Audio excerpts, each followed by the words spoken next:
नमस्कार रसिक हो, फेस टू फेस या कार्यक्रमात आपलं सहर्ष स्वागत आहे. मंडळी, एखादा चतुरस्र कलाकाराबद्दल आपण ऐकून असतो. हल्ली सोशल मीडियाद्वारे आपल्याला त्यांना पाहता देखील येतं.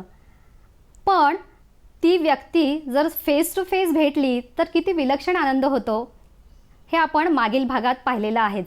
पुन्हा एकदा डॉक्टर आशुतोष यांच्याशी आपण संवाद साधणार आहोत फेस टू फेस. आशुदा, तुझं पुन्हा एकदा खूप खूप स्वागत आहे. नमस्ते. आशुदा, तुझं नुकतंच आता हिम्मत रख हे हिंदीतलं पहिलं गाणं प्रदर्शित झालेलं आहे आणि भरघोस असा प्रतिसाद लाभलेला आहे त्याला, आणि ते शूटिंग सगळं हिमालयात झालेलं आहे. तर याचा एकंदरीतच अनुभव कसा होता तुझा?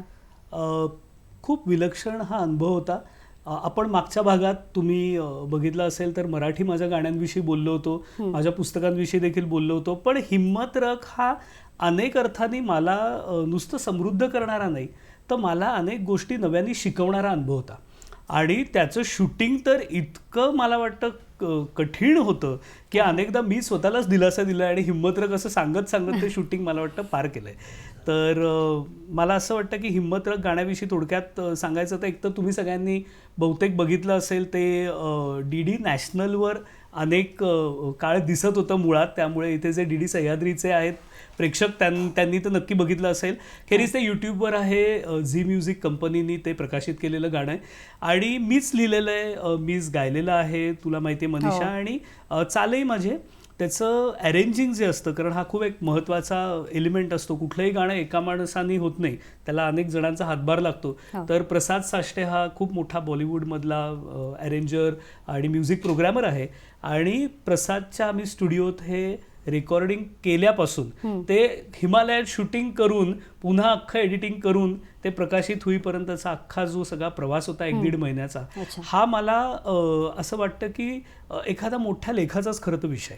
म्हणजे अगदी थोडक्यात तुला साधं सांगतो की प्रेमगीत मला आणायला काही प्रॉब्लेम आहे का? तर नाही. मी आता बहुतेक दुसरं हिंदीतलं तेच आणेन. मराठीत मी केलंच आहे आज. पण मला असं वाटायचं की आता हिंदीत आपण गाणं कुठलं तरी पहिलं आपलं जेव्हा आणू तेव्हा कसं आणू, काय आणू?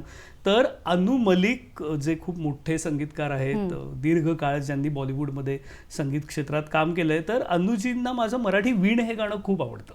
आणि मला ते नेहमी कधीतरी त्याविषयी सांगत होते की मला वीणमध्ये अशी हरकत आवडते, अशी, आणि तू हिंदीत कधी करणार आहेस?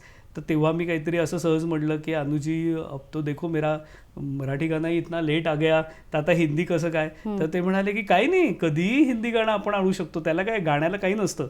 तर त्यांनी असं मला वाटतं एक मुझे बढावा दे दिया उन्होंने. आणि त्यानंतर मग ते तर मला गमतीत म्हणाले की प्रेमगीत तर म्हातारपणापर्यंत आणावं, ते जाऊ दे, पण मी पहिलं गाणं आणलं ते इन्स्पिरेशनल सॉन्ग आणलं.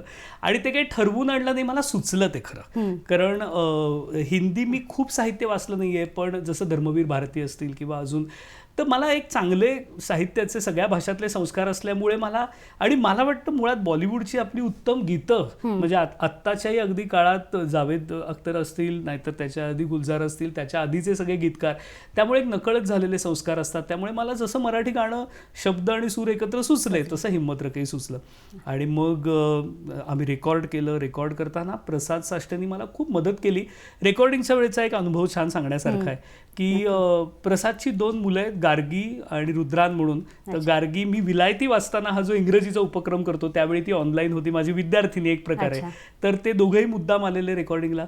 आणि तुम्हाला खरंच सांगतो की एक रेकॉर्डिंग ही दिवसेंदिवस तांत्रिक गोष्ट आहे आणि ते खरंच आहे. पण त्याच वेळेला ना त्यात एक घरगुती कधी कधी मागे बंध असला की खूप छान होतं. तसं ही 2 छोटी मुलं असल्यामुळे एक सगळं त्या गाण्याला लागणारं आवश्यक तेवढं निरागसत्व आणि त्या पिढीला आपल्याला घेऊन पुढे जायचं आहे ही जबाबदारीची जाणीव, ही दोन्ही हिम्मत रख गाण्यात मला हवी होती. ती गाताना आली. हिंदी गाताना आपले मराठी उच्चार फार डोकावू नयेत किंवा अगदी कमीत कमी डोकावेत यासाठी मी खूप प्रयत्न केले आणि प्रसादनी मला खूप मदत केली. जसं तुला साधं सांगतो की त्याच्यात अशा 2 ओळी आहेत, रुखी सुखी धरती, म्हणजे ते गाऊन दाखवतो. रूखी सूखी धरती के भीतर जैसे बहता जल वैसे यारो बहने दो टूटा बीता हारा कल. तर याच्यात जैसे वैसे असे 2 शब्द आहेत ना, तर आपण मराठीत कसं म्हणतो जैसे वैसे, तर तसं नाही चालत, हिंदीत जैसे वैसे. तर हे प्रसाद तर म्हणजे मास्तर सारखाच माझ्याकडनं ते गाऊनच घेत होता सांगून. किंवा बहता जल, तर बहता नाही बहता. अच्छा. एक लहेजा प्रत्येक भाषेचा जो असतो तर त्यानुसार गाणं. आणि शूटिंग हा तर विलक्षण अनुभव होता. जवळजवळ 0 डिग्रीमध्ये 7,000 ते 10,000 फुटांवरचा ट्रेकचा अख्खा प्रवास. आणि जो सुरुवातीचा भाग आहे नदीचा, त्यासाठी एकाच दिवसात आम्ही खाली 3,000 फुटांपर्यंत आलेलो. तो जे झरा आहे त्या गाण्यात सुरुवातीला जरूर तुम्हाला आत्ताही दिसेल या भागामध्ये थोडं गाणं. तर तिथून एका दिवसात इतके ॲल्टिट्यूड चेंजेस. 2 दिवसात आम्ही शूटिंग केलं आणि सगळी टीम मला नवीन होती. ते सगळे सिमल्यामधले गैटी थिएटरमधले खूप चांगले अभिनेते आहेत जे आहेत त्या गाण्यात ते. आणि राजीव ठाकूरजी हे अतिशय चांगले दिग्दर्शक मला मुळात तिथे भेटले. आणि अगदी सहज मजा म्हणून सांगायची तर माझ्या वडिलांनी मला एकच विचारलं होतं निघताना आदल्या दिवशी की म्हणजे ते ओळखीचे आहेत ना तिकडचे सगळे लोक. तर म्हटलं नाही, ऑनलाईन सर्च केलं या दिग्दर्शकासाठी आणि मी चाललोय. तर मला वाटतं हे एक धाडस माझ्यात आहे. त्यातलं एक धाडसाचा हाही भाग आहे मराठी पण ओलांडतानाचं, की ते मला सहजगत्या ओलांडता येतं आणि मला ते आवश्यकही वाटतं. तर ते फक्त हिंदीत गायचं म्हणून गाता येत नाही, ती अख्खी बॉडी लँग्वेज लागते, ती माझ्याकडे आहे आता सुदैवाने. त्यामुळे तिथे 1-1.5 दिवसात सगळी टीम, ती एक आपली टीम स्पिरिट पाहिजे, कारण ट्रेकिंगची थीम आहे त्या गाण्याला, ती झाली. आणि कुठे कुठे त्या दिग्दर्शक जे आहेत राजीवजी, त्यांनी आम्हाला चढवलं. बाप रे, म्हणजे आता ते वळून फोटो बघताना देखील अंगावर काटा येतो. बर्फात शूट करताना मला तर बर्फाची इतकी सवय नव्हती, इतका वेळ बर्फात चालायची आणि हे करायची. तर थंडी तर होतीच, पण चालून 6 कॅमेरा तुमच्या भोवती आहेत लक्ष ठेवून. ड्रोन कॅमेरा फिरतोय. बरं, तो ड्रोन असताना लॉंग रेंज असते, त्यामुळे मी एकटा गाताना उभा आणि सगळे लपलेले मागे डोंगराच्या मागे. आणि आधीच मला सांगितलेलं की ईगल अटॅक करतात, तर गरुड भरारी घेऊन आपल्या ड्रोनवर येऊन आपल्यावरही अटॅक करणार नाहीत ना, हे मनात भय. खाली सगळं जवळजवळ 8,000 फुटाची दरी, त्यामुळे स्वतःला हिंमत रख असं 10 वेळा बजावत हे शूट केलेलं गाणं आहे, असं मजेत सांगायचं तर. पण अनुभवाविषयी शेवटी एवढंच सांगेन की आत्ता मी त्रिवेंद्रममध्ये इस्रो जी आपली मोठी संस्था आहे तिथे गेलो होतो. मी, माझी पत्नी आणि माझी मुलगी. आणि तिथे सगळ्या तिकडचे जे अधिकारी आहेत, तिकडचे जे मोठे सगळे सायंटिस्ट आहेत, तर त्या सगळ्यांनी हिम्मतरकचं ज्या पद्धतीने स्वागत केलं. त्यांनी तिकडच्या मोठ्या ऑडिटोरियममध्ये ते सगळ्यांनी ऐकून मला बघून, गाणं ऐकून बघून मला ज्या पद्धतीची दाद दिली ती मला विलक्षण वाटली. अब्दुल कलाम सरांची तिथे मी खोली बघितली. आणि इथे आपल्याला दिसेल, हेही मला इस्रोमधनंच ॲक्च्युली मिळालेलं हे आहे खरं तर, जे लोगो आहे तो. तर तिथे अब्दुल कलाम सरांची प्रेरणा त्या खोलीतनं पुन्हा घेऊन मी स्वतःला अजून एकदा सांगितलं हिम्मत रख. आत्ताच नुकतंच मला शिलाँगमधनं एका तरुण मुलीचा फोटो, मेसेज सगळं आला. आणि सध्या हे खूप सोपं आहे, म्हणजे जसं तू सुरुवातीला सांगितलं तसं सोशल मीडियामुळे सगळे भेटत असतात. तर ती मुलगी आहे, तिचं नाव ती अनाम ठेवू इच्छिते म्हणून मी ते रिलीज नाही करत. पण त्या मुलीनी, तरुण मुलीला घरात अनेक संकटं होती, वैद्यकीय संकटं होती, पण तिने त्या सगळ्याच्यात हिम्मतरक अनेक वेळा गाणं ऐकलं, अनेक वेळा बघितलं आणि नंतर आता तिने तिच्या हातावर गोंदवून घेतलंय #हिम्मतरक म्हणून. तर मला असं वाटतं की हिंदी गाणं तुम्ही करता म्हणजे काय करता, तर तुम्ही एक अनेक मोठ्या भारतीयत्व मन जे आहे, जे सामायिक आहे, त्या सगळ्या एका समूहापर्यंत जाता. आणि तिथे हा जर एखाद्या माणसांना म्हणजे शास्त्रज्ञांपासनं एखाद्या तरुण मुलीला जर यांनी काही धीर मिळत असेल, तर मला वाटतं ती गोष्ट या गाण्याने साध्य केली. त्याचा मला खरा फार मोठा आनंद आहे. बाकी आपल्या महाराष्ट्राने खूप दाद दिली. अर्थातच मराठी लोक प्रेम करतात माझ्या निर्मितीवर एकंदर. आणि त्याचं काउंट्स किती, काउंटही चांगलेच झालेत त्याचे सगळे यूट्यूब वगैरेवर, पण त्याच्यापेक्षाही मला वाटतं की जी कहाण्या आहेत, जे लोकांनी मला रिस्पॉन्स दिले की आम्ही रोज, एक आमचे मेहराज शेख म्हणून सर आहेत, तर त्यांनी मला मेसेज एकदा पाठवला की सर रोज मी कॉलेजला जायच्या आधी हे गाणं ऐकूनच जातो. तर एखादं आपलं हनुमान चालीसा जैसे पडते, तर त्या पद्धतीने आपलं गाणं लोक ऐकून जातात, हा मोठा आनंद आहे असं मला वाटतं. त्यामुळे हिम्मत रग सगळं असं मी म्हणतो, आणि की ती जे शूटिंगला कष्ट घेतले ते सार्थकी लागले. त्याचं पुन्हा एकदा मी सांगतो की श्रेय सगळ्या त्यातल्या तंत्रज्ञांना, कलाकारांना, दिग्दर्शक राजीव ठाकूर, एडिटर. ही एक गंमत सांगण्यासाठी, मुंबईच्या स्टुडिओत रेकॉर्डिंग, नंतर आम्ही शूटिंग करत असताना देखील डब्बूजी जे बॉलिवूडमधले मोठे गिटार वादक आहेत ते आणि हिमांशी शिरलेकर हे साऊंड मिक्सर, हे त्यावेळी मुंबईत काम करत होते. आमचं शूटिंग हिमाचलमधलं, तिथे सगळे वेगवेगळे कलाकार वेगवेगळ्या भागातून आलेले, आणि याचं एडिटिंग पंजाबमध्ये पतियाला मधला अगदी 19 वर्षाचा आमचा तरुण आहे, तर त्यांनी केलेलं आहे. त्याचं पोस्टर चंदीगड मधला चेतन म्हणून आहे, त्यांनी केलेलं आहे. तर मला वाटतं खऱ्या अर्थाने एक पॅन इंडियन निर्मिती जशी असते तशी हिम्मत रगची झाली. सगळे अगदी युवा जी एनर्जी घेऊन तुम्ही हिमालयात गेला होता, आणि मुळात हे इतकं किती समाधानकारक गोष्ट आहे की एखाद्या मुलीने ते हातावर गोंदवून पुन्हा ते हिम्मत रग स्वतःच्याच मनाला बजावणं. खूप ग्रेट अनुभव सांगितलास. आणि ते हिमालय पाहून अगदी मला गाणं रोजामधलं आठवलं की सगळं पाहून तुला आठवलं असेल की ही हसीवादी या एक हुला हसं मग, म्हणजे शूटिंग करताना रडकुंडीला आणलं मला त्या हसीवादी यांनी. पण मी तेच म्हणत होतो की अब जंग हो या इश्क हो तू हिम्मत रख, आसान हो या हो मुश्किल तू हिम्मत रख, हो हो हो बादल से तू जरा घर जाना सीख ले, साहिल से तू जरा टकराना सीख ले, खुद को ही देख फिर से तू यारा, हो सीपी के अंदर जो है मोती तू है वो यारा. तर तुमच्या आत हा जो मोती दडलाय तो मित्रांनो पटकन बाहेर काढा. क्या बात आहे, ग्रेट. थँक्यू. आशुदा, तू एक चांगला डेंटिस्ट आहेस, पण एकीकडे तू इंग्रजी साहित्यातून MA केलंस, तर हे कसं काय? तुला इंग्रजीतून MA करावं असं का वाटलं, आणि मराठी आणि इंग्रजी या भाषांसंदर्भात काय सांगशील? वा, हा माझा खूप मनाला जवळचा असलेला सगळा मुद्दा आहे आणि तू प्रश्न विचारलास. पहिल्यांदा म्हणजे मला असं सांगायला आवडेल की आत्ता मला असं लोक विचारतात की म्हणजे BDS तुम्हाला जमलं नाही का, की तुमची प्रॅक्टिस चालत नाही का. पुण्यात होत ना आपण, इथे असे लोक विचारतात प्रश्न, पण बाकी ठिकाणी अशी अनेकांना शंका येते की मी प्रॅक्टिसच करत नाही का वगैरे. तर माझी चांगली चालते प्रॅक्टिस.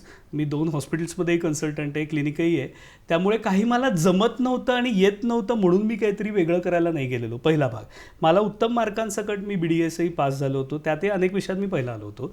आणि नंतर मला त्याच वेळी असं होतं की मला मास्टर्स अकॅडमिक या प्रांतातलं करायचं नाही, मला साहित्यात मास्टर्स करायचं आहे, हे माझं तेव्हापासून पक्कं होतं. पण प्रत्यक्ष वेळ उशिरा आली, 10 वर्ष गेली. आणि त्यानंतर माझं लग्न झालं होतं, आणि माझ्या बायकोनी, म्हणजे माझी पत्नी डॉक्टर मानसी जावडेकर, तर तिने मला खूप बळ दिलं की नाही आता तू कर. आणि गॅप गेली की अभ्यास करायला अवघड असतो, म्हणजे जरी आपलं वाचन बिचन असलं तरी.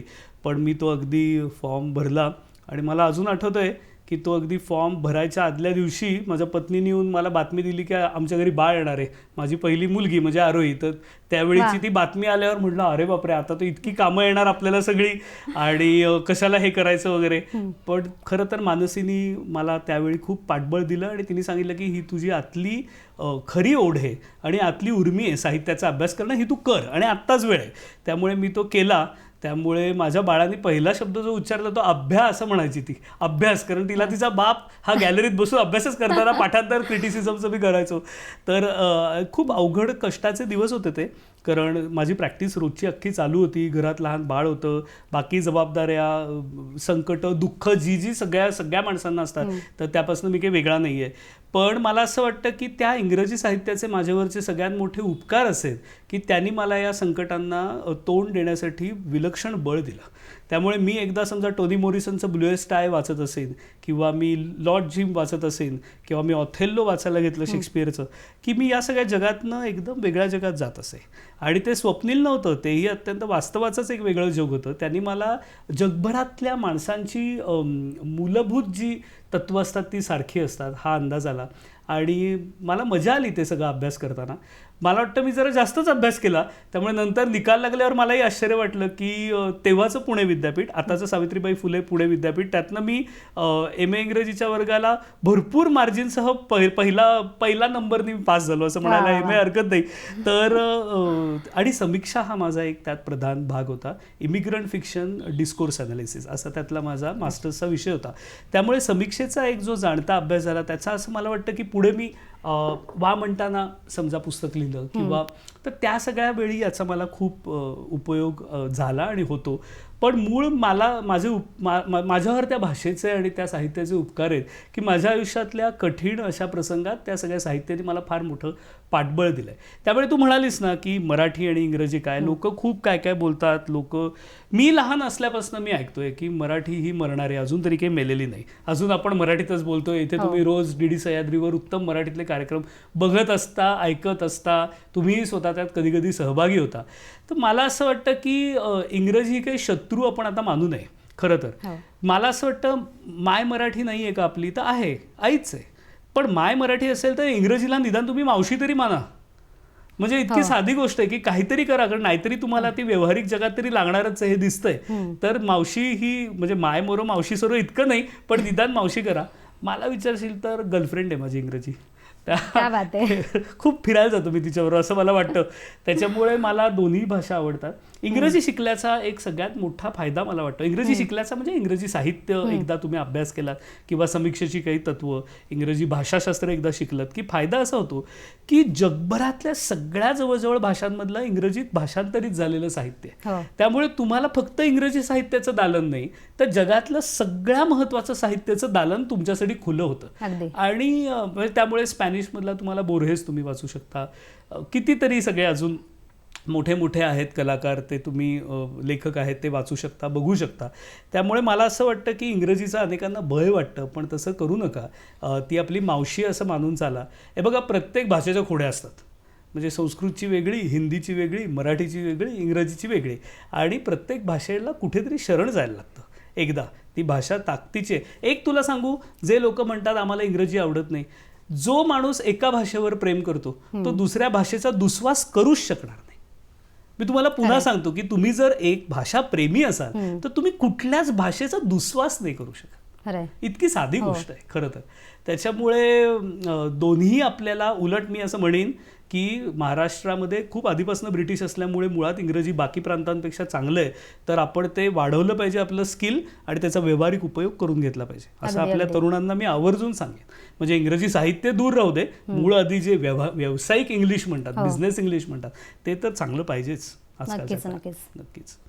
तू आता जसं म्हणालास की इंग्रजीचाही तितकाच अभ्यास करायला हवा किंवा इंग्रजी भाषेकडे सुद्धा तितकंच आपण त्या दृष्टीने अभ्यासात्मक पाहायला हवं.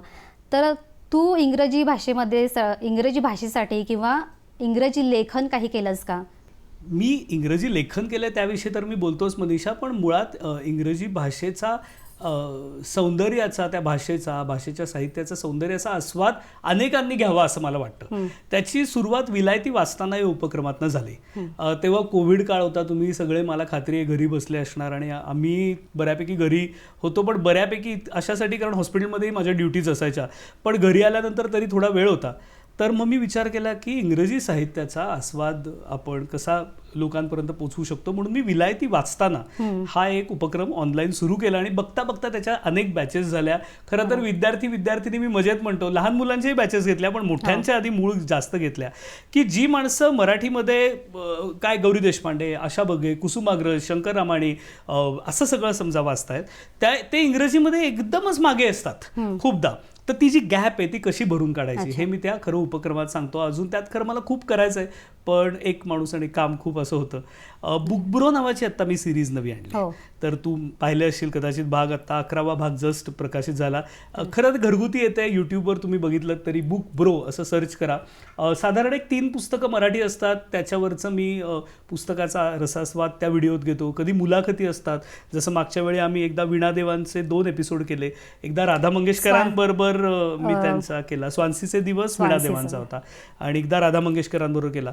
पण त्यात मी मुद्दाम एक 2-3 पुस्तकानंतर एक इंग्रजी पुस्तक घेतोय, हो. आणि त्यावर द्वैभाषिक मी व्हिडिओ करतोय. एक पहिला 10 मिनिटाचा एक साधारण इंग्रजीतला भाग, मग मराठीतला भाग, आणि त्यालाही मला खूप चांगला प्रतिसाद येतोय सगळ्या लोकांकडनं. कारण मला असं वाटतं की थोडंसं न्यावं आपण त्या नदीपर्यंत, मग नंतर पितील लोक पाणी स्वतः स्वतः. Welcome friends in the 25th episode of Book Bro, a series for book reviews, book appreciation, and to have that aroma of books around us all. Even I can't myself believe that every Wednesday one or other episode was getting released through Book Bro, and now today is 25th episode, the last mega episode of season 1. Of course there would be a season 2 after a gap of say 1 month or maybe 1.5 month, in which not only Marathi or not only English but Hindi and other regional languages, Indian regional languages should ideally get covered in my opinion.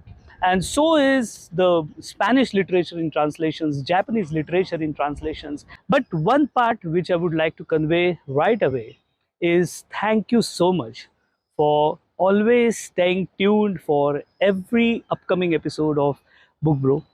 तर असं खूप मस्त होतं. लेखनाचं विचारशील तर forcefully कुठल्या भाषेत तुम्ही लेखन करू शकत नाही, असं म्हणजे चांगलं लेखन करू शकत नाही.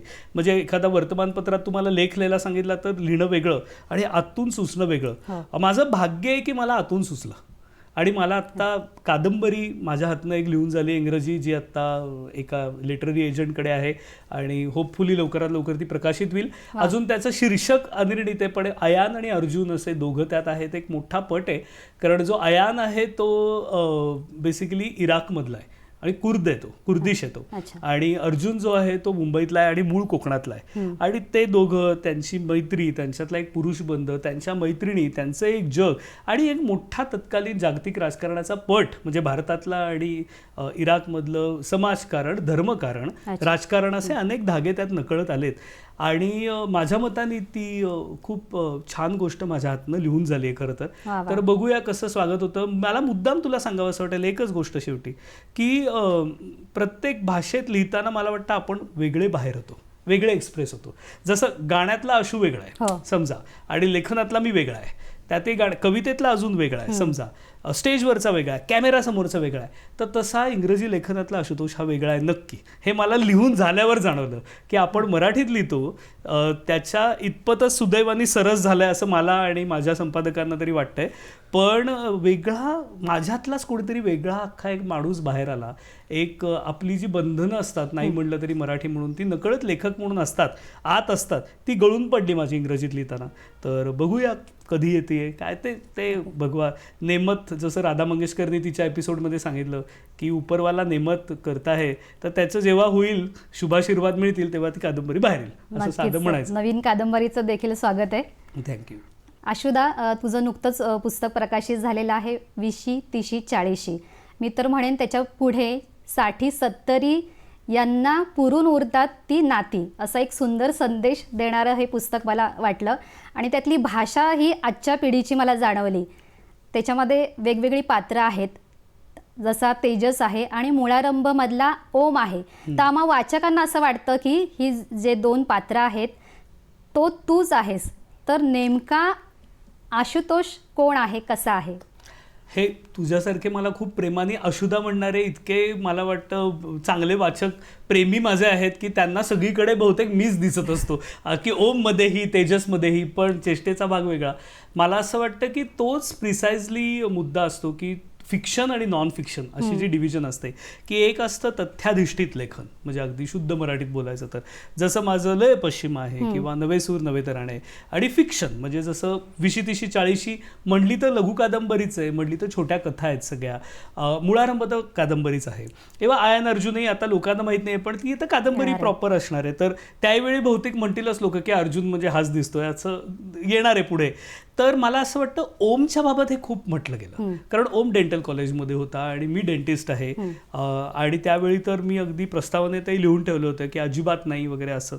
आता असं मला विचार करताना वाटतं की असं नसतं, आपण थोडे असतो पण फक्त त्या एका पात्रात नसतो, आपण सगळ्याच पात्रात थोडं थोडं स्वतःला विखरून ठेवलेलं असतं. त्यामुळे मी ओम थोडासा ओम देखील आहे, मी थोडी मँडी देखील आहे, मी तेजस देखील थोडा आहे, मी अरिन देखील थोडा आहे. आपल्याला जे वाटतं आणि आपल्या ज्या इच्छा असतात आणि हे तर त्यात उतरतंच, पण मला नेहमी असं वाटतं आणि हा महत्त्वाचा मुद्दा आहे, आणि इथे जे नवोदित लेखक असतील त्यांना मुद्दा मी हा अगदी सल्ला नाही पण मी खरंच प्रेमाने सांगेन की तुमच्या आयुष्याची फक्त तुम्ही कहाणी लिहिलीत तर साहित्य उत्तम होईल असं मला अजिबात वाटत नाही. तुम्ही निरीक्षण जे कराल, म्हणजे अनुभव हा एक भाग झाला, स्वानुभव हा एक, आणि दुसऱ्याच्या अनुभवाचं निरीक्षण हा दुसरा भाग, त्यातनं तुम्ही निर्मिती करू शकता. त्यामुळे माझ्या पात्रांमध्ये आहे मी काही प्रमाणात आहे, काही नाकारण्यात अर्थ नाही, पण अख्खा मी नाही आहे. म्हणजे ओमच्या बाबत तर मला असं वाटतं की ओमला जास्तच पटकन चांगली लवकर समज आली, मला तितकी लवकर मॅच्युरिटी आली असती तर फार बरं झालं असतं, पण तसं नाही झालं. तेजस नाही आहे मी, मला असं वाटतं मी त्यात अरिनच्या जास्त, म्हणजे मी आहे वयाने 40 पण माझं मन 20च आहे, आणि मी अरिनसारखा, अरिनच्या अनेक वाक्यांमध्ये मी आहे, आणि माही देखील जी आहे तिच्याही अनेक वाक्यांमध्ये मी आहे. तेजस मी माझ्या आसपास असलेल्या सगळ्या माझ्या 40च्या खूप मित्रांमध्ये बघितला आणि तो खरं लिहिला, त्याच्यामुळे तेजसमध्ये मी फार नाही, ओममध्ये आहे थोडा थोडा. अच्छा. भारतीय राजकारणातील ज्येष्ठ नेते प्रकाश जावडेकर हे तुझे वडील, आणि लहानपणापासूनच तुमच्या घरात राजकीय आणि सामाजिक जी व्यक्तिमत्व होती त्यांची वर्दळ चालूच होती. तर एकंदरीतच तुझ्या लेखनावर, साहित्यावर, व्यक्तिमत्वावर काय परिणाम झालेला दिसतो तुला? खूप चांगला तुम्हाला अशासाठी प्रश्न विचारलास, कारण अनेकांच्या मनात हा प्रश्न असतो. अनेक जणांना असंही वाटतं की साहेबांच्या ऑफिसमधनं काहीतरी फोन जात असेल आणि काहीतरी याचं सगळं येत असेल, पुस्तकं गाणी वगैरे. तर मला असं वाटतं की त्याच्या सुरुवातीपासून आधी सांगतो की बाबा राजकारणात असल्यामुळे सगळ्यात मोठा परिणाम माझ्यावर आधी काय झाला, तर आज जो काय मी परफॉर्मर आहे त्याची सगळ्याची बीजं मला तिथे दिसतात. की मला काहीही कळत नव्हतं तेव्हाही मी उभं राहायचो कॉटवर आणि माझा तसा फोटो आहे आणि मी असं भाषण करायचो, कारण मी माझ्या वडिलांना तसंच राजकीय सभांमध्ये लहानपणापासून अगदी 3-4 वर्षाचं असल्यापासून पाहिलं होतं. आणि पुढे मी अनेकदा त्यांच्या सगळ्या महाराष्ट्रातल्या प्रचार दौऱ्यांना आवडीने गेलो होतो. अगदी नागपूरला हिवाळी अधिवेशन, तेव्हा ते महाराष्ट्राच्या राजकारणात होते, तेव्हा तिकडे त्यांच्याबरोबर जायचो.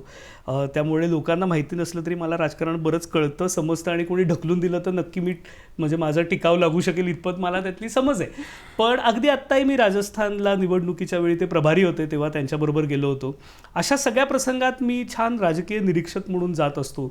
माझी स्वतंत्र एक काय म्हणतात राजकीय बौद्धिक जे आहे धाटणी, तिला मी धक्का लावत नाही, पण मी खूप प्रेमाने जातो, कारण मला बाबांचा परफॉर्मन्स बघून खूप प्रेरणा मिळते आणि खूप नकळत गोष्टी मला सगळ्या शिकायला मिळालेल्या आहेत. मला सगळ्या प्रेक्षकांना आवर्जून एक छोटं सांगावं असं वाटेल की पालकत्व कसं छान असतं. तर आम्ही बाबांबरोबर प्रवास करायचो, तेव्हा बाबांचा पदवीधर मतदारसंघ होता 5 जिल्ह्यांचा मिळून इकडचा, पुणे वगैरे.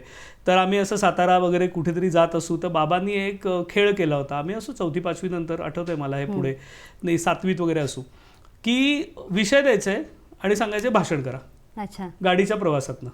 तर मला असं वाटतं की आज समजा मला सहजतेने मुळात बोलता येत असेल, जे अनेक लोक म्हणतात की तू किती छान बोलतोस, तर मला असं वाटतं की नुसतं ते जेनेटिक्स नाही आहे, ते संस्कार आहेत माझ्या वडिलांनी केलेले.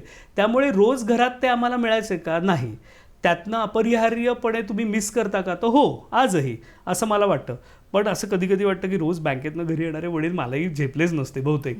हा एक वेगळा भाग जाऊ दे, पण तू वडिलांविषयी एक घर म्हणून सांगतो की रोज घरात तुम्हाला इतक्या जेव्हा व्यक्ती असतात आणि हे असतात तेव्हा तुम्ही अनेक जणांना भेटता, अनेक राजकारणातलेच नाही का, राजकारणी माणसाच्याकडे सगळा समाज येतो. त्यामुळे तुमचं जगच बदलतं बघण्याचं. आणि माझं त्यावेळी पाणी देणं, चहा कॉफी देणं, अनेकदा उत्साहात कामं असायची आणि खूप नव्या ओळखी व्हायच्या. त्यामुळे मला वाटतं एक समाज काय असतो, एकीकडे मी एकलकोंडा होतो, तासनतास पुस्तक वाचत बसायचो, आणि दुसरीकडे मला हेही नकळत प्रशिक्षण झालं की समाज काय असतो. नकळत झालं, ते काही कळत झालं असं वाटत नाही. आईचं तू मला विचारलं नाहीस डायरेक्टली, कारण ते फार जणांना कदाचित इथे माहीत नसेल, पण एक तिची व्यापक मोठी समाजात ओळख आहे. She is a very fine educationist आणि ती अनेक वर्ष शिक्षण क्षेत्रात होती. आणि आता ती या वयात देखील तिचे अगदी आत्ता 2 वर्षात गेल्या हार्वर्ड बिझनेस स्कूलमध्ये तिचे पब्लिश झालेले आहेत एसेस. ती या पद्धतीचं, या स्केलचं काम करते. तर आईनी मला काय दिलं, तर आईनी मला अभ्यासाची गोडी लावली, स्वतंत्र अभ्यासाची. जेव्हा आया पाठांतर करून घ्यायच्या तेव्हा आई मला सांगायची की या पद्धतीने. त्यामुळे आज जर एखादा प्रोजेक्ट मी स्वतः अख्खा करत असेल, मगाशी आपण हिम्मत रखवर बोललो, कारण मला आराखडा कसा करायचा हे शिकवलं गेलंय स्वतःच्या कामाचा, प्रेरणा घेऊन. जे अमेरिकन शिक्षण पद्धतीत चांगलं आहे, आता आपल्याकडे हळूहळू यायला लागलं, आपल्या पिढीत तर नव्हतंच लहानपणी. तर तो माझ्या आईनी मला वाटतं वाचनाचा समृद्ध वारसा दिला. दोघंही आई वडील हे मुळात अतिशय रसिक आहेत. त्या अर्थाने ते काही राजकीय घर म्हटल्यावर तसं आत्ताही नाही आहे. खूप सुसंस्कृत रसिक असं घर आहे इथे महाराष्ट्रातल्या आणि सगळ्या देशातल्या, आता खरं लोकांना माहिती येते. या सगळ्यात एक मला ही गोष्ट सांगायला लागते की मोठ्या वडाच्या झाडाखाली लहान नाहीच वाढत. त्यामुळे मी ठरवून माझ्या 25शीत बाहेर पडलो, आणि हे मी 20शीतच आधी घरात सांगितलं होतं की मी वेगळा राहणार आहे. कारण मला माहिती होतं की मला 300 माणसं मी जर सकाळी रोज उठल्यावर दिसत असतील तर माझ्या हातनं काही होणार नाही मनीषा कार्य. तर मी खरंच सांगतो, मी आणि माझी पत्नी जेव्हा माझ्या छोट्याशा 1 BHK फ्लॅटमध्ये आम्ही राहायला गेलो आणि दुसऱ्या दिवशी मी सकाळी उठलो तर ते टेबल माझं फोल्डिंग होतं भिंतीतनं, ते आपलं साधं घेतलं आणि मुळारंभ तिथे लिहिलं. त्या दिवशी सुरुवात झाली. तर हा जो म्हणजे साचलं मनात असणार, पण तो जो एक तुमची जी स्पेस असते, तर मला वाटतं आपल्या भारतीय समाजात स्पेसचं महत्त्व अनेकदा ओळखलं जात नाही, दिली जात नाही, घेतलीही जात नाही. मी ती घेतली आणि मी ती दिली देखील पालकांना, असं मी दोन्ही म्हणेन. बाकी तर सगळ्या घरात कुटुंबियांविषयी तू विचारलेस ओव्हरऑल म्हणून सांगतो की खूप लोकांना आमच्या घराविषयी कुतूहल असतं. मला तर सगळ्या घरात जितके काय वाद असतील, वादंग असतील, तेही आमच्या घरी आहेत. सगळ्या घरात जितकं प्रेम असेल त्याच्यापेक्षा जास्त जेन्युइन प्रेम आमच्या घरी आहे, हे मात्र मी तुला निरीक्षणाने सांगू शकतो. त्यामुळे आजही माझे वडील आता दिल्लीतच अनेक वर्ष म्हणजे आहेच आहेत राजकारणात, इतक्या मोठ्या पदाला असतात. तर आम्ही एक तो फाईन बॅलन्स ठेवला. माझी पत्नी मानसी जावडेकर ही माझं खूप मोठं मला वाटतं एक पाठबळ आहे. तर माझा रत्नागिरीत कार्यक्रम झालेला तेव्हा तिथे मोठा झालेला लय पश्चिमाचा, आणि त्यावेळी तिथले सगळे लोक म्हणाले हा रत्नागिरीचा जावई वगैरे. आणि तर पुलं फार मोठे होते, मी काही नाही आहे, पण मी चेष्टेत म्हणतो की मी पुलं नाही आहे पण आमची बायको सुनीताबाई आहे, त्याच्यामुळे चेष्टेचा भाग वेगळा. पण मानसी ही माझी खूप मोठी खऱ्या अर्थाने पाठराखीण आहे. ती माझं मुळारंभ मी तिला अर्पण केलं आहे. तुला माहिती असेल मनीषा, त्यात अर्पण पत्रिकेत मी असं लिहिलं आहे की मानसी भावे जावडेकर या माझ्या सर्वोत्तम मैत्रिणीस, कारण ती आधी माझी सगळ्यात चांगली मैत्रीण आहे, मग माझी पत्नी आहे ती. त्यामुळे आजही मी तिला काही सांगू शकतो, काही बोलू शकतो, आणि मित्र जसा मैत्रिणीसमोर सगळी कन्फेशन करतो तशी मी करतो, तीही करते. तर मला असं वाटतं की तिन्ही आणि मी हा जो एक कॉन्शियस निर्णय घेतला की एकाच वेळी, म्हणजे ती मला अगदी आठवतंय की आम्ही एका संध्याकाळी राष्ट्रपती भवनमध्ये छान काहीतरी नाश्ता वगैरे सगळा केला, आणि फ्लाईट रात्रीची विस्ताराची पकडून रात्री येऊन दुसऱ्या दिवशी मानसी, माझी बायको प्राध्यापिका MBA कॉलेजमध्ये शिकवते, तिने मुलीच्या शाळेचा डबा, तिचा डबा असा आमच्या घरात छोटा केला. तर ही 2 टोकांवरची जी काय म्हणतात जी जगणं आहे ते केल्याचा मला माझ्या व्यक्तिमत्वावर आणि लेखनावर झालेला फायदा असा की मला जगं माहिती आहेत अनेक. हा सगळ्यात मोठा मला फायदा आहे की मला राष्ट्रपती भवनमध्ये काय असतं हे मला माहिती आहे, आणि मला त्याचवेळी 1 BHKत राहताना गॅस सिलेंडर संपला तर काय होतं हेही माझ्या अनुभवातनं स्वानुभवातनं माहिती आहे. त्यामुळे हा जो एक मोठा व्यापक पट असतो ते तुम्ही घेत, बाकी तर व्यावसायिक प्रगती मला वाटतं जो माणूस मेहनत घेतो त्याची स्वतंत्र होत जाते, ती होते, पण एक घरातलं पाठबळ हे आहे मला. आत्ता या पाठबळीचं सगळ्यात मोठं नवं डेस्टिनेशन सेंटर मला विचारशील तर ती माझी कन्या आरोही जावडेकर, 11 वर्ष, आता 12 होईल तिला या डिसेंबरमध्ये. तर आरोही हा एक अख्खा आमचा स्वतंत्र विषयच आहे, असंच म्हणायला हरकत नाही. मध्यंतरी आरोहीने अगदी शालेय वयामध्ये वर्तमानपत्र तयार केलं होतं आणि अनेक प्रसार माध्यमांनी देखील त्याची दखल घेतली होती, तर त्याच्याविषयी काय सांगशील? आरोही, कोविडचा तो काळ होता आणि आरोही एक दिवस आली आणि घरीच होतो मी आणि माझी बायको, आणि एकदम आम्हाला ती म्हणाली की मी पेपर चालवणार आहे. तर त्यामागचं कारणही फार हृद्य होतं. तिला माझ्या पत्नीने विचारलं की का तू पेपर का करणार आहेस, तर मग ती म्हणाली हा आशू, ती मला आशूच म्हणते, अच्छा. तर हा आशू सारखं मला वाचायला सांगतो हे करतो, तर मला त्याला खुश करायचं आहे. त्याच्यामुळे मला ते इतकं भरून आलं की एक आपल्या बापाला खुश करण्याच्या प्रेरणेतनं ती तो करायला गेली. आणि मग तिला आम्ही दोघांनी थोडी मदत केली, कन्सेप्ट समजावून सांगितली की एक हस्तलिखित काढायचं म्हणजे एक जाहिरातीचं सेक्शन ठेव, एक तुला शीर्षक द्यायला लागेल वगैरे वगैरे, बेसिक पहिल्या वर्तमानपत्राच्या पानाचे नियम सांगितले. त्या मुलीने अप्रतिम सगळं स्वतःचं पुढचं सगळं तिने तयार केलं. वा. म्हणजे लोकांना असं वाटतं की आम्ही काय त्यात केलं का, अजिबात नाही. तिने गुगल करून सगळं व्हॉइस ऑफ अल्फा जनरेशन असं त्याला नाव दिलं. वा, वा. आणि काय काय तिने केलं आम्हाला तर ते माहितीही नव्हते कुठल्या जनरेशन्स आहेत काय. तर मला असं वाटतं की ही स्मार्ट आहे पिढी. आणि तिचं 1-2 दिवस केलं असतं तर मला कौतुक वाटलं नसतं. तिने त्या कोविडच्या काळात सगळी मुलं घरात कंटाळून बसली होती तेव्हा 3 महिने तब्बल हे रोज हस्तलिखित चालवलं. त्यात ते हस्तलिखिताचा फोटो काढून मुलाखती वगैरे घ्यायची. ती आता जसं चिंटू चित्रपटात काम केलेलं शुभंकर रात्रे, त्याची तिने मुलाखत समजा घेतली. ती फोनवर सगळं बोलायची. तर आमचा एक मित्र आहे त्याला तिने फोनवर सांगितलं की तू खूप मोठा लेख लिहिलाय, छोटा कर. तो म्हणाला या एडिटर बाईच आहेत. किंवा आमच्या सुनेत्रा मित्रा म्हणून खूप कलकत्त्यामधील व्यासंगी प्राध्यापिका आहेत. तर सुनेत्रा ती आमची चांगली फॅमिली फ्रेंड आहे. तर तिने सांगितलं की मी तिच्याकडनं घेते कलकत्त्याचा लेख. तर तेच त्यावेळी ती सिमल्यात अडकली होती IIS मध्ये. तर तिने सिमल्यावरचा लेख लिहिला. तर हिने सांगितलं की फोटो नाही पाठवलेत तुम्ही आणि बर्फाचं वर्णन करा वगैरे. अशी माझी मुलगी अगदी संपादिकेच्या भूमिकेत. तिचाही वेळ चांगला गेला असं फक्त मी म्हणणार नाही. मी असं किंवा नुसता वेळ सत्कारणी लागला असं म्हणणार नाही. माझ्या मताने एक फार मोठं समृद्ध जग तिला त्या निमित्ताने कळलं. आणि एक गोष्ट सातत्याने 3 महिने करणं, अजिबात खंड न पडू देता, त्यात सर्दी झाली हे झाली याचं एक बैठक मारण्याचं प्रिन्सिपल एक कळलं. हे तिला आपोआप त्यात कळलं. त्यात आम्ही जो वेळ द्यायचा तो दिला. म्हणजे माझं वर्किंग चालू होतं त्या काळात, मला सुट्टी नव्हती कोविडमध्ये. माझं हॉस्पिटल पेशंट सगळे मी काम करत होतो. पण आम्ही करायचो तिला मदत थोडीशी, म्हणजे डिझाईन वगैरे मध्ये माझी बायको करायची. कधीतरी काही तिला फोटो सुपर इम्पोज करून हवा असेल तर मी करायचो, बाकी अख्खं ती करायची. आणि बघता बघता ते इतकं पसरलं आणि व्हॉट्सॲप ग्रुप्समध्ये इतक्या गेलं, नांदेडमध्ये गेलं, मुंबईत गेलं, कुठे कुठे नाही गेलं. बरं ते बायलिंग्वल होतं, काही वेळा मराठी काही वेळा इंग्लिश, त्यामुळे सगळीकडेच ते खरं पोचलो. आणि खूप चांगल्या चांगल्या लोकांनी त्याच्यासाठी लेख दिले आणि मजा आली. एक वेगळा मीडियानी मोठी दखल घेतली. अनेक रेडिओ चॅनल्सनी अनेक ठिकाणी बातम्या तिच्या आल्या सगळ्या वर्तमानपत्रात. तर अभिमान वाटला की आपल्या लेकीमध्ये काहीतरी वेगळी धमक आहे असं आहे. तर बाकी मात्र ती काय माझी सालच काढत असते, अगदी समीक्षक आहे ती माझी भयंकर. मी काही केलं की म्हणजे यात असं चांगलं नाही आलेली ही स्टेप काय केली असतो, ते केस बघ कसे तुझे वगैरे. आरोहीबद्दल मला असं सांगावं असं वाटतं की तुझ्यातील गुण मला तिच्यात दिसतात संपादिका लेखिका म्हणून. तर पुढे जाऊन असं म्हणतात की बाळाचे पाय पाळण्यात दिसतात, तर तसं तिच्याबद्दल मला वाटतं. झालं तसं तर चांगलं आहे. पण प्रत्येक जीव खरं स्वतंत्र असतो एका टप्प्यावर. आपण आपलं खतपाणी घालायचं तेवढं आम्ही दोघं करतो. एक त्यानिमित्ताने सांगतो, राम जगताप आणि भाग्यश्री भागवत यांनी संपादित केलं एक पुस्तक आहे, त्याला मी प्रस्तावना लिहिली आहे, ती अनुषंग म्हणून त्यांनी प्रसिद्ध केले. त्यात मी असं म्हणलं आहे की चांगलं घर ते असतं जिथे बाप हा अर्धी आई असतो आणि आई हा अर्धा बाप असतो. खरंय. तर त्यामुळे तसं जर अनेक घरात झालं तर एक पुढची पिढी मला वाटतं सक्षम होईल. नक्कीच नक्कीच. आता आपण रॅपिड फायर घेऊया. सोपे विचार. सोलो ट्रॅव्हल की फॅमिली ट्रॅव्हल? मी सोलो फार केला नाहीये, पण फॅमिली मनापासून आवडतं, त्यामुळे फॅमिली ट्रॅव्हल. लेखन की गायन? पहिलं लेखन कायम, आणि गायन अगदी त्याच्या खालोखाल. मर्ढेकर की बोरकर? बोरकर. इडली डोसा की थालीपीठ? कधी इडली डोसा. दाक्षिणात्य पदार्थ ॲडिक्ट आहे मी. डॉक्टर आशुतोष की गायक आशुतोष? गायक आशुतोष. पहिला मी लेखक आहे, त्याच्यानंतर मी गायक आहे आणि त्यानंतर डॉक्टर आहे, आणि तिन्ही मनापासून रोज करतो, पण क्रम हे. अच्छा. आरोही जावडेकर की प्रकाश जावडेकर? आरोही जावडेकर. हे बघ, पुढची पिढीच असते. तू प्रकाश जावडेकरांना बाबांनी हा प्रश्न विचारलास की आशुतोष जावडेकर का आरोही जावडेकर, तरी ते हेच सांगतील, आरोही जावडेकर. मुंबई की दिल्ली?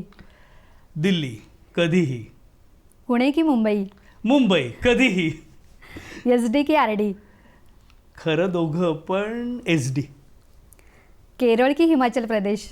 इथेही पुन्हा दोघं, पण केरळ फारच सुंदर आहे.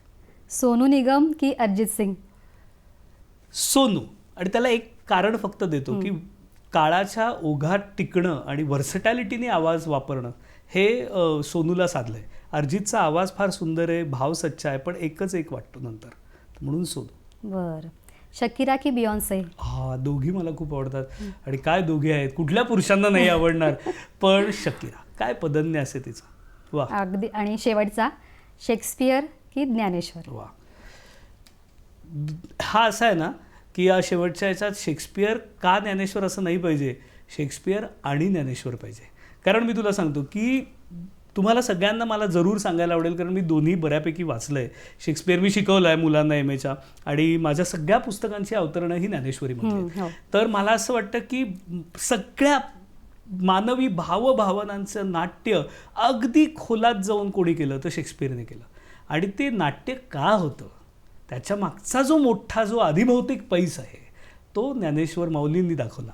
त्यामुळे मला असं वाटतं एकदम ज्ञानेश्वर माऊलींकडे जाऊ नये, आधी ते नाट्य समजून घ्यावं की लोभ असणं म्हणजे काय, द्वेष असणं म्हणजे काय, खून म्हणजे काय, असूया म्हणजे काय, आणि मग त्या सगळ्याच्या पलीकडे शांत रस आहे तो आपल्याला ज्ञानेश्वर दाखवतात. त्यामुळे शेक्सपियर आणि ज्ञानेश्वर दोघांनाही वंदन माझं. वा, खूप छान झाला. तू एक वाचक आणि श्रोता म्हणून कसा आहेस, आणि तुझ्या आवडते साहित्यिक कोणकोणते आहेत? मी प्रामाणिक आहे वाचक आणि श्रोता म्हणून. कसं आहेस मला विचारलंस तर मी प्रामाणिकपणे वाचतो. असा माझा दावा नसतो की मलाच काहीतरी कळलं आहे हां, किंवा मला कसे हे सूर कळले आणि दुसऱ्यांना कळलं नाही, असं नसतं. काही गोष्टी आपल्याला कळतात, काही नाही कळत. खूप लेखक मला आवडतात, खूप गायक आवडतात. रेंज आहे त्याची.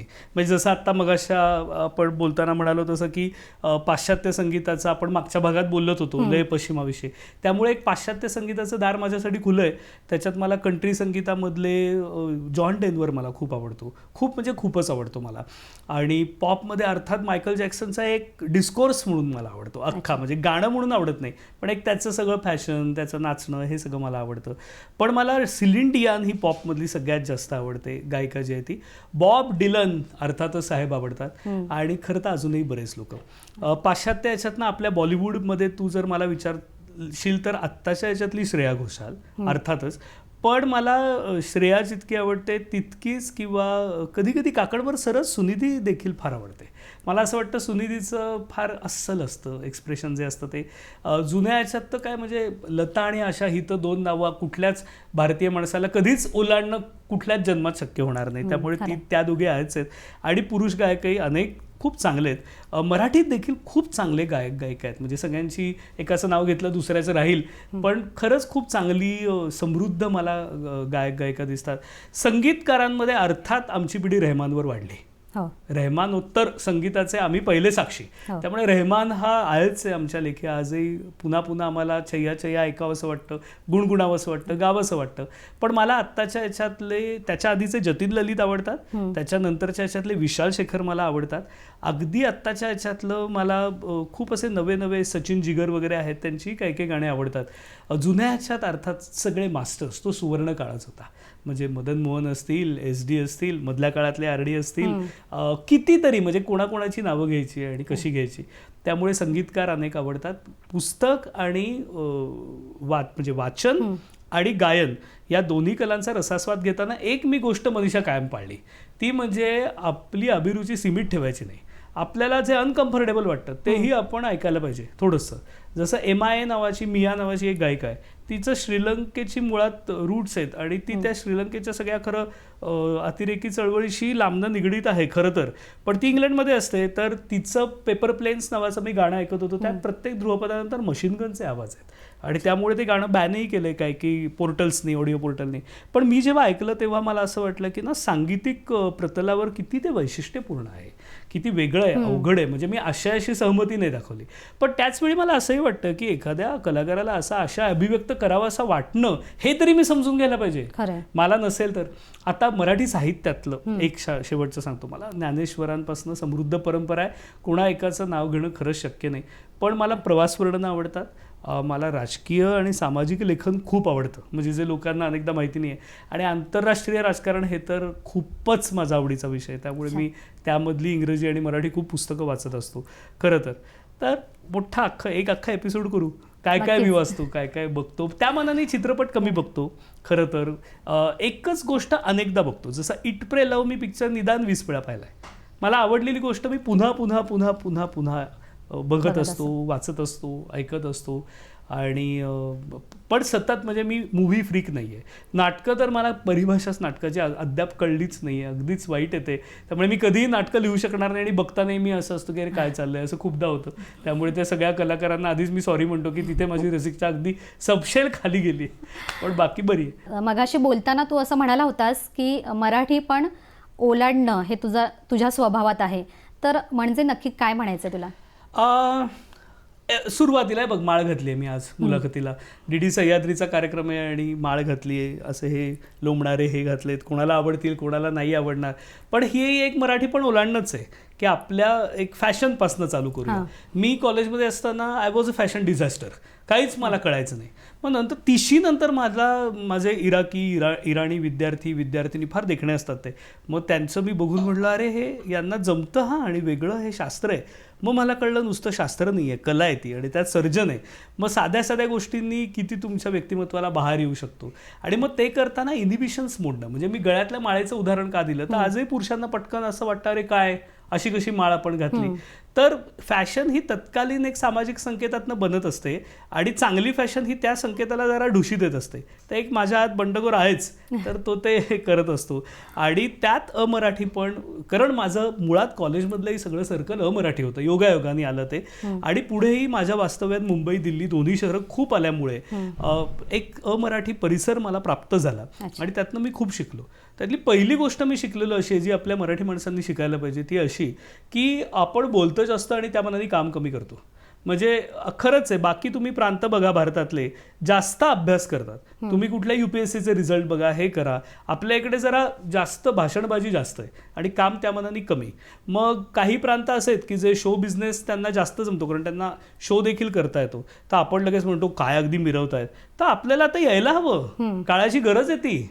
तुम्हाला सेल्फ पब्लिसिटी करताच यायला हवी, हा काळाचा फंडा आहे. हे जितकं उत्तर भारतीय लोकांना जमलंय तितकं दक्षिण भारतीयांना अजून नाही जमलं, आणि महाराष्ट्राला तर अगदीच नाही जमलेलं असं मला स्पष्ट वाटतं.